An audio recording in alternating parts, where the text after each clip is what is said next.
Eu canto a alegria de ser teu, jamais caminharei sem tua luz, teus passos seguirei sem hesitar, te dou meu coração. Louvado seja nosso Senhor Jesus Cristo, para sempre seja louvado. Um bom dia a todos. Com Jesus e com Maria, é óbvio, porque eles são verdadeiramente nossos protetores. É Maria que é nossa intercessora maior, é Jesus aquele que reina em nossos lares, aquele que dividiu o tempo, é aquele que marcou o calendário cristão, é aquele que desde que veio ao mundo tudo mudou, é aquele que veio e mudou a história da humanidade. E quando nós olhamos pela janela da plenitude do tempo, que é o Novo Testamento para o Antigo Testamento, que é o primeiro, a gente vê que Salomão, tantos séculos antes da vinda de Jesus, escreveu o livro Cântico dos Cânticos, onde está cheio de poemas, dos quais se referem a uma relação íntima, nupcial, um relacionamento amoroso da pastora com uma bela mulher. E é exatamente esses poemas, esses escritos tão curtos, mas tão belos, pelo filho de Davi, o Salomão, ele é traduzido dentro da Igreja Católica como pastor, que é o próprio Jesus, e a bela mulher, que é a sua igreja, que somos todos nós. E a gente sabe que diante de todas as falas proféticas de todos aqueles que Deus escolheu para falar em nome dele, vinham promessas da vinda messiânica, da vinda de Jesus. E nós sabemos que Isaías, o grande profeta, foram três Isaías, um após outro, um dando continuidade ao outro. Ele é o profeta messiânico, ele que fala com a descrição e uma precisão cirúrgica de Jesus, de tudo aquilo que aconteceria com o servo sofredor. Tudo isso está nos 50 capítulos que ele escreveu e que estão inscritos e impregnados na Bíblia. E quando nós lemos o monólogo da pastora escrito por Salomão, está escrito: ó, esta é a voz do meu amado, ele que vem aí, saltando sobre os montes, pulando sobre as colinas. Meu amado é como a gazela, é como um cervozinho. Ei-lo atrás de nossa parede, olho pela janela, espreito pelas grades. Meu bem-amado disse-me: levanta-te, minha amiga minha, vem, formosa minha. Eis que o inverno passou, cessaram e desapareceram as chuvas, apareceram as flores em nossa terra, voltou o tempo das canções.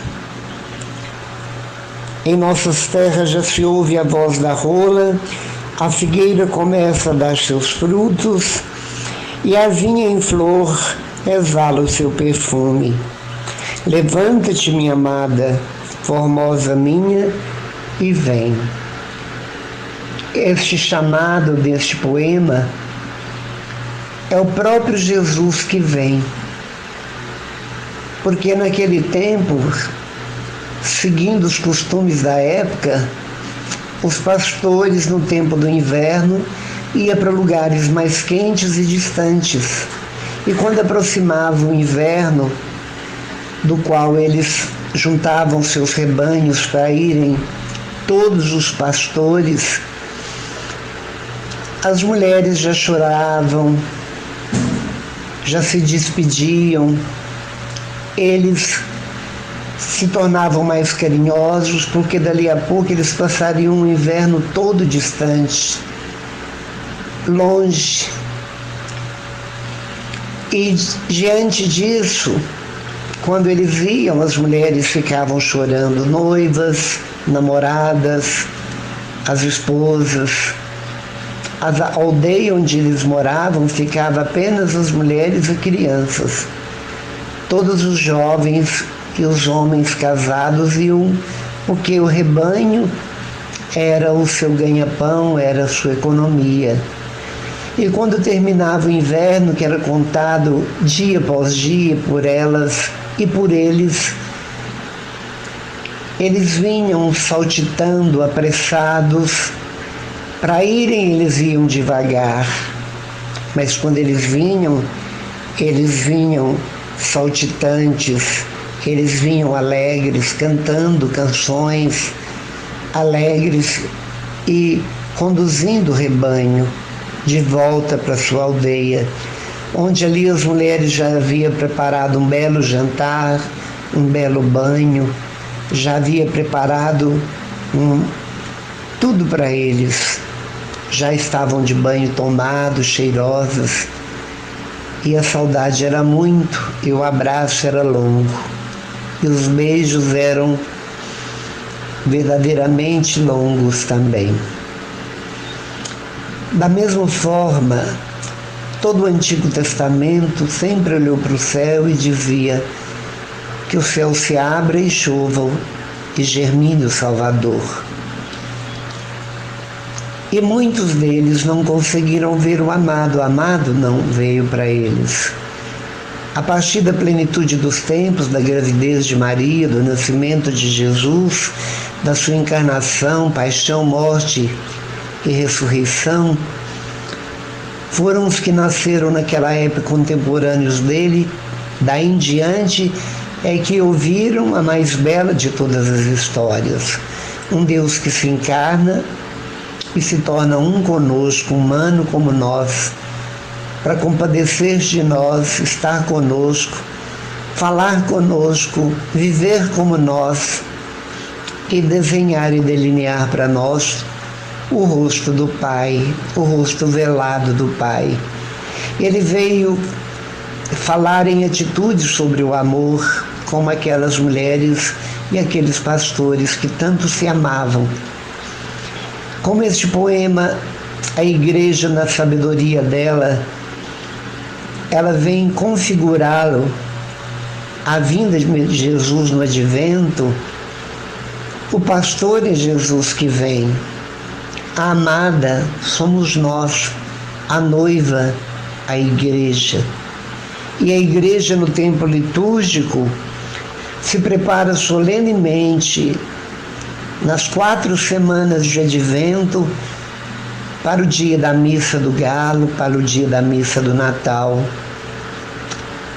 A missa é solene, festas se dão, alegria se dá, fogos explodem, brilhos nas vitrines, enfim, tudo se torna uma alegria para muitos e às vezes tristeza para outros, por causa das perdas que tiveram ao longo do ano de pessoas da família, e nas ceias natalinas a falta, a saudade.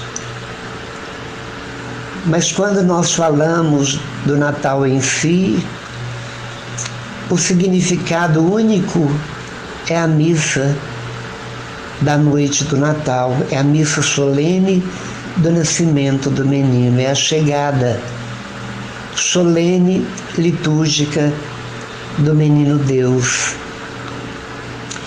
que com tanta humildade e obediência abdicou do seu trono celeste e veio se assentar conosco numa pedra, numa relva, numa grama, numa areia de praia, num banco qualquer, no chão muitas vezes.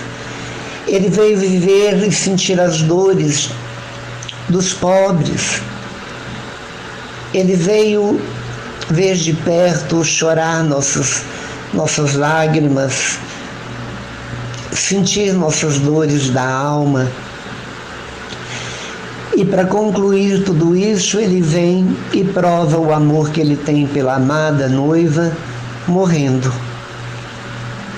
completamente desfigurado pelos maltratos, ferido de morte, ele se entrega absolutamente ao Pai por cada um de nós. Por isso, Natal, que é o nascimento do menino Jesus, onde cada vez mais distancia o menino Jesus e aparece, está sempre em evidência o Papai Noel, mas nós poderíamos com toda certeza transformar o Papai Noel no Papai do Céu, porque o presente que ele traz para todos nós é o mesmo presente. É o mesmo presente, porque a criança que recebe presente de Natal nem sabe por que está ganhando um presente. Mas quando ela entra numa catequese, quando ela deixa de ignorar as verdades bíblicas e as verdades divinas, ela sabe que o Papai do Céu nos deu de presente inteiro o próprio Filho.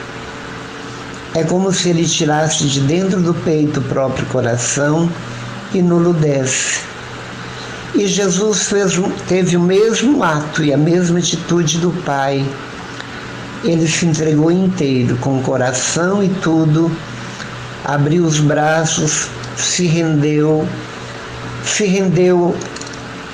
à vontade do Pai por nós e se deixou crucificar, se deixou despir, se deixou ferir de morte para nos dar vida e nos alimentar.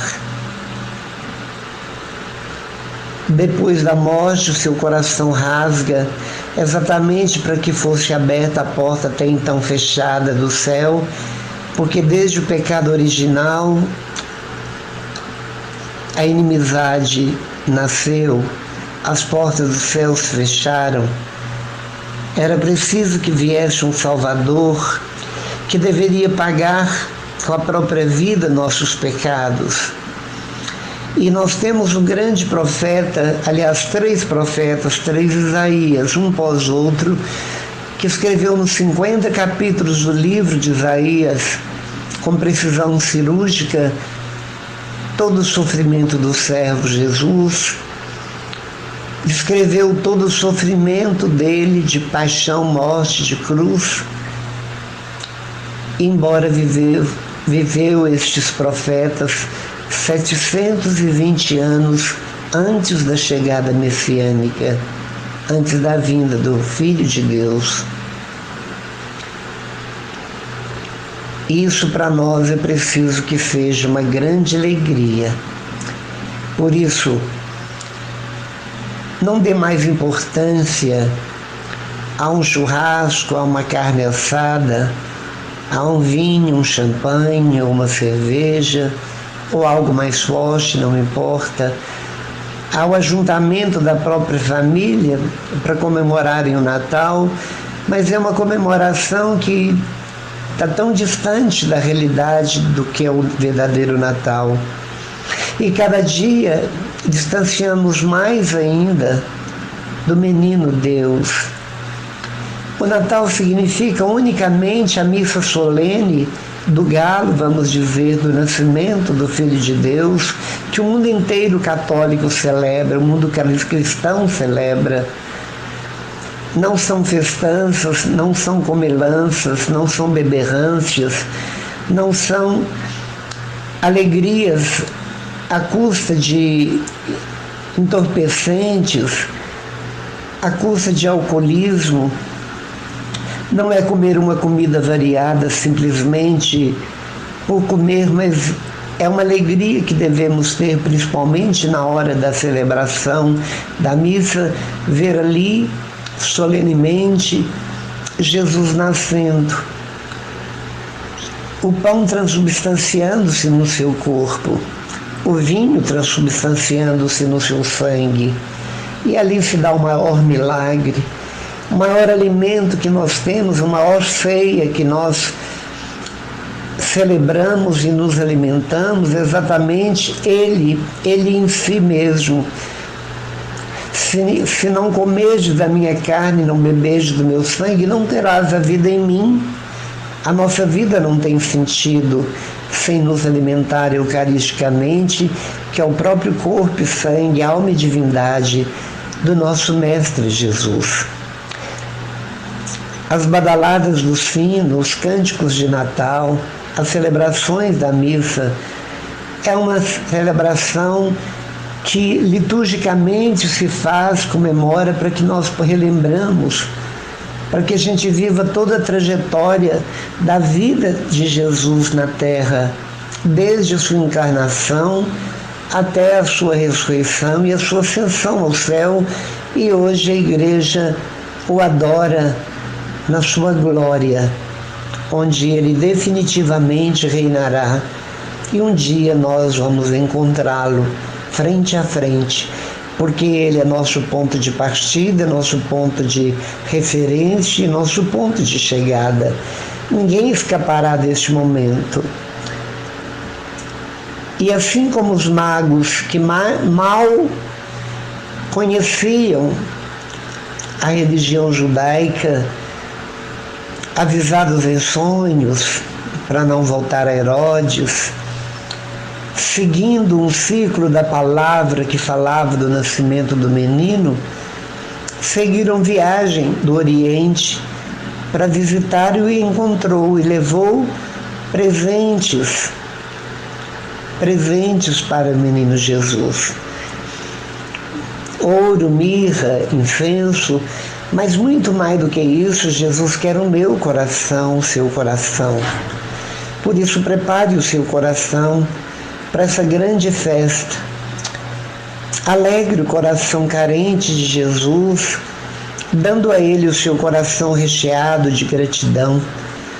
Um coração como uma criança que ganha um brinquedo lindo, mas que nós sejamos adultos na fé, nos alegrando com o presente lindo que Deus Pai nos deu, que é o próprio Filho dele, porque Ele vai se alegrar muito com aquilo que vamos dar a Ele. O nosso coração recheado de pecado, Ele sabe disso, mas Ele sabe que a única coisa que temos para dar a Ele é o nosso pecado, e se dermos Ele o nosso coração recheado de pecado, Ele vai se alegrar, porque Ele vai nos devolver um coração livre de pecados, um coração pronto para começar um processo de santidade, um coração recheado de desejo de segui-lo passo a passo e viver na íntegra seus mandamentos, suas palavras, entender suas parábolas, entender sua linguagem amorosa,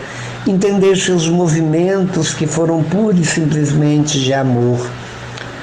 Por isso, é preciso dizer Feliz Natal para os outros, mas que a felicidade seja porque todos nós, velhos, anciãos, crianças, adultos, jovens, querendo ou não, Jesus nos foi dado por Deus Pai. Ele é fiel e sempre estará nos acompanhando, mas Ele respeitará nosso livre-arbítrio. Ele respeitará nosso livre-arbítrio, onde no final da minha vida, quando eu estiver fechando os olhos para o mundo, é ali que vai haver a decisão final. Eu quero ou não quero. Assim como no final da vida do ladrão, do bom ladrão do lado da cruz, ele reconheceu que aquele homem que estava na mesma posição, numa cruz idêntica dele, era inocente e era, acima de tudo, filho de Deus. E ali aquele ladrão faz o maior roubo de sua vida. Rouba o coração do Mestre, que lhe garante o paraíso tão logo ele morresse. Da mesma forma, nós devemos também roubar o coração de Jesus. Aliás, deixar Jesus tomar o nosso coração. Façamos uma barganha. É Natal, época de troca de presente. Jesus vem até nós para nos dar não só o seu coração, sua vida, o céu, abrir-nos o caminho do céu, nos dar a esperança. A felicidade, a alegria, não é só quando a criança ganha no Natal, mas é uma alegria que deve nos acompanhar o nosso dia a dia, porque Deus está conosco, Ele é o Emmanuel, o Deus conosco. Feliz Natal, feliz dia para você. Que toda a felicidade do céu plugue no seu coração. E por amar Jesus, crer nele e desejá-lo, eu te garanto que você será a pessoa mais feliz. Será uma pessoa de uma qualidade de vida muito melhor. As preocupações, elas suavizarão e você terá muita paz no seu coração. Louvado seja nosso Senhor Jesus Cristo, para sempre seja louvado. Estivemos unidos e reunidos em nome de Deus Pai, Filho e Espírito Santo. Amém.